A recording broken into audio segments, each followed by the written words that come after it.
आज हम basically type पढ़ेंगे डिफरेंट टाइप ऑफ एक्सरेस। तो हमारे पास बेसिकली दो टाइप ऑफ एक्सरेस आती है, एक हमारे पास कंटिन्यूअस आता है, दूसरा हमारे पास आता है कैरेक्टरिस्टिक। तो हम बात करते हैं सबसे पहले कंटिन्यूअस एक्सरे की। तो कंटिन्यूअस एक्सरेस में हम क्या करते हैं कि हमारे पास जो होता है एक टारगेट न्यूक्लियस होता है। अच्छा, एक्सरेस प्रोडक्शन के लिए ज़रूरी है कि हमारे पास जो टारगेट होता है, जो एटम होता है, वो हमारे पास लार्ज इन साइज़ होता है। तो जितना भी हमारे पास लार्ज इन साइज़ का, लार्ज एटॉमिक मास का जो है, हम कोई सा भी सैंपल लेते हैं, तो जितना उसका मास ज़्यादा होगा तो उतने ही रेडिएशन एक्सरेस जो है उससे इमिटेड होती है। तो हमारे पास क्या होता है, एक हैवी न्यूक्लियस होता है, सही है, हैवी एटॉमिक न्यूक्लियस होता है जिसमें हमारे पास जो है, सही है, ये हमारे पास न्यूक्लियस है, हम इसको कहते हैं, ये हमारे पास टारगेट न्यूक्लियस है, आपका कोई भी बड़ा सा एटम है ये।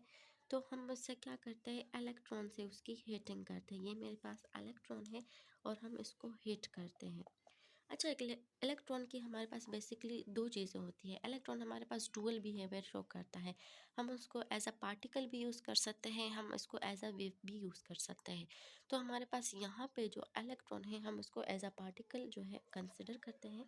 तो हम क्या करते हैं कि इस केस में हम क्या करते हैं, जो इलेक्ट्रॉन है हम उसको न्यूक्लियस के साथ हिट कर देते हैं, सही है, हम हिटिंग करते हैं। तो हिटिंग के नतीजे में हमारे पास क्या होता है कि ये वाला इलेक्ट्रॉन जो है ये थोड़ा सा बेंड हो जाता है। फॉर एग्जांपल ये स्ट्रेट आया है, तो यहाँ से क्या हो गया कि इसकी डायरेक्शन जो है वो थोड़ी सी बेंड हो गई। फॉर एग्जांपल मैं इसको ऐसे ले जाती हूँ, सही है। तो हमारे पास क्या हुआ है कि इलेक्ट्रॉन हमारे पास जो है डिफ्लेक्टेड हो गया, हम इसको कहते हैं डिफ्लेक्टेड।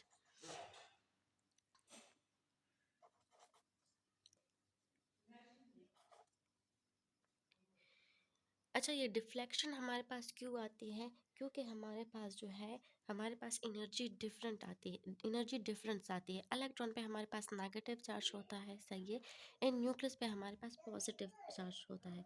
अगर हम बात करें, हमारे पास न्यूक्लियस में दो पार्टिकल होते हैं, एक प्रोटॉन होता है, सेकंड न्यूट्रॉन होता है। प्रोटॉन पे हमारे पास कोई चार्ज, न्यूट्रॉन पे हमारे पास कोई चार्ज नहीं होता, प्रोटॉन पे हमारे पास पॉजिटिव चार्ज है।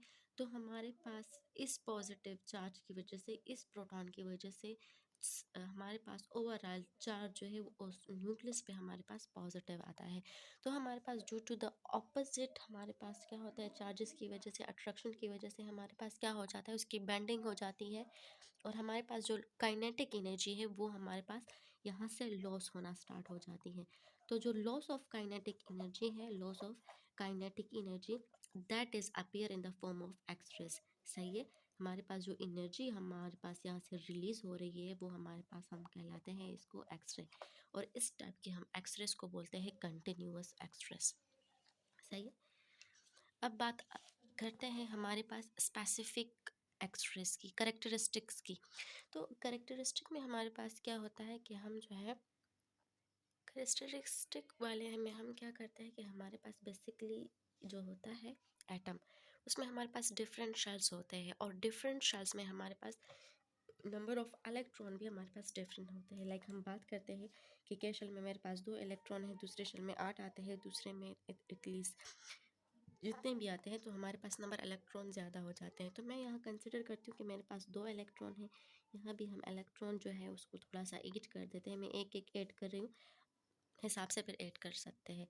इसमें हमारे पास क्या होता है कि हमारे पास जो इलेक्ट्रॉन है, सही है, हम इलेक्ट्रॉन है, हम इसको एज अ पार्टिकल कंसिडर करते हैं। जब इसको एनर्जी मिलती है आउटसाइड ऑफ द एनर्जी, तो क्या करते हैं कि हम इस वाले इलेक्ट्रॉन को इसके साथ हिट कर देते हैं। हिटिंग के नतीजे में क्या होता है कि ये वाला इलेक्ट्रॉन इस वाले शेल से जो है बाहर निकल जाता है, सही है, एंड एक्सेस ऑफ एनर्जी हमारे पास ये रिलीज कर देता है। अच्छा, ये हमारे पास ये कैसे होता है, हमारे पास जब ये इलेक्ट्रॉन यहाँ से मूव करता है, तो यहाँ पे जो है ये वाला इलेक्ट्रॉन लॉस हो जाता है, सही है। यहाँ पे हमारे पास एक वैकेंसी हो जाती है, हम इसको कहते हैं होल। तो हमारे पास क्या होता है, यहाँ वैकेंसी होती है, तो इस वैकेंसी को फिल करने के लिए आपके आउटर इलेक्ट्रॉन जो है वो जंप करना स्टार्ट हो जाता है। फॉर एग्जांपल मैं कहती हूँ ये वाला इलेक्ट्रॉन यहाँ पे आएगा, लेकिन जैसे बोहर मॉडल ने कहा था कि हमारे पास हर एक शेल्स की, चाहे वो के हो वो एल हो, वो हमारे पास उसकी एनर्जी स्पेसिफिक होती है। फॉर एग्जांपल हम कंसिडर करते हैं कि अगर इसकी एनर्जी हमारे पास के की एनर्जी 5 किलोवाट है और इसकी एनर्जी एल हमारे पास 15 किलोवाट है। तो जब ये वाला इलेक्ट्रॉन यहाँ पे मूव करेगा तो ये क्या करेगा, ये तो 5 ले लेगा लेकिन हमारे पास जो 10 इलेक्ट्रॉन जो है एनर्जी है वो हमारे पास रिलीज कर देगा।